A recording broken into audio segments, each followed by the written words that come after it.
If you are like me, always knitting and crocheting, you end up having loads of little tiny balls of wool, leftover yarn, that doesn't actually make any full projects anymore.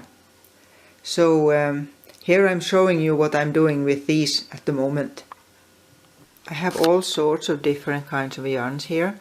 They are mainly wool, but then there's some cotton, bamboo and mixed fibers, and also various thicknesses. So what I will need to do is sometimes to put two yarns together if they are too fine. But mainly I'm not going to be too worried about the yarn weights. Sort of just use them anyway. And I'm not joining them beforehand. I'll be showing later how I put them together. I know that some people like to use various joining methods and then make big balls of wool, but I prefer not to. We can use all this scrap yarn up for a scarf or shawl or even a blanket, where you just use one little ball of yarn up and then take another.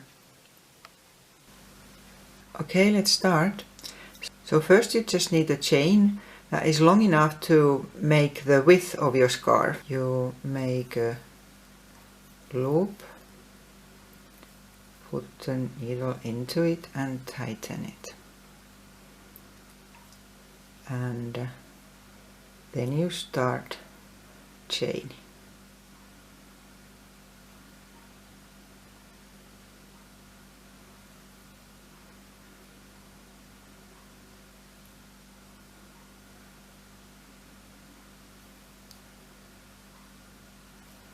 If you are familiar with the basics of crocheting, you just skip this.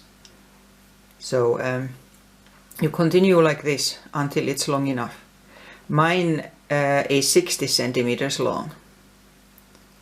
So just chain for 60 centimeters. Now my chain is long enough, and then I start the next row. We will be using just trebles and chain stitches. And that's treble in the British sense. Americans call it double crochet. But anyway, it doesn't matter what you call it, I'm going to show it. First you need a yarn over. So one yarn over. And then for this first turn you count the 6th stitch from the hook. 1, 2, 3, 4, 5, 6. And you insert the hook into that. Through like that. And then you pull the yarn through there. And now you have 3 stitches on your hook. Again you take a yarn over and you pull it through 2 of these. And yarn over and through the rest too. That's your first treble. Then you chain 1. And basically that's all there is to it. For the whole scarf you keep going like this. I'll make one more. Yarn over. You need to skip 1 stitch so that will be even. Not this one, but the next. Hook through. Pull the yarn through.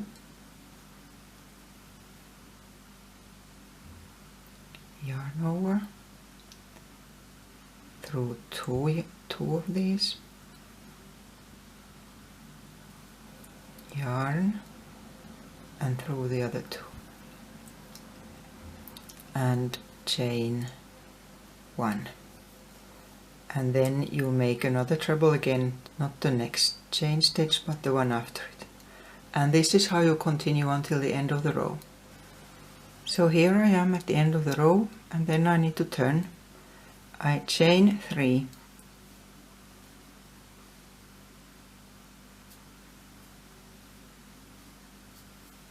and turn. And I'm going to make the next row of trebles into these loops, holes left from the previous row. So I make 1 treble into this here first one.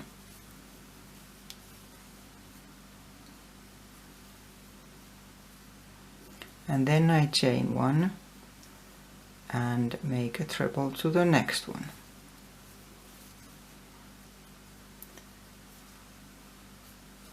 So basically this is all there is to this. You go back and forth right in the beginning into the square left from the previous row.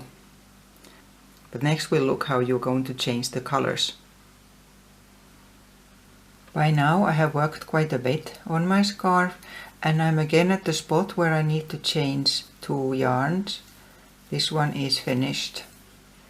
When you change them, there are of course many ways, and I'm showing one that saves you time because you don't need to be passing the ends of yarns with needles later on.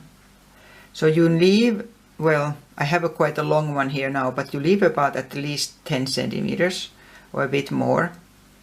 And then you take the next one you're going to use, and you crisscross them a bit away from your work, and you pull that one there and leave the other one double for a bit, and you set this one double as well, so it looks like this here, and then you just hold them together, these 2 yarns here, and you are going to continue crocheting using both. So I take both of these and chain 1, and then I continue normally, making a treble, and the new yarn comes whenever it comes, depending on how far you crisscross them, and then you just continue. Again using the 2 because this is still double for a while. So I chain 1. This of course makes it slightly thicker, but you have to put the end of the yarn somewhere anyway. So now I have made 1 treble using a double thickness, and maybe I'll still make the chain stitch, and then I leave the other one just like that there, and continue using my, well, it got stuck then. Continue using my new color, like that. And afterwards you just cut these bits. And here we can see the scarf so far. I'm changing the colors as random as possible.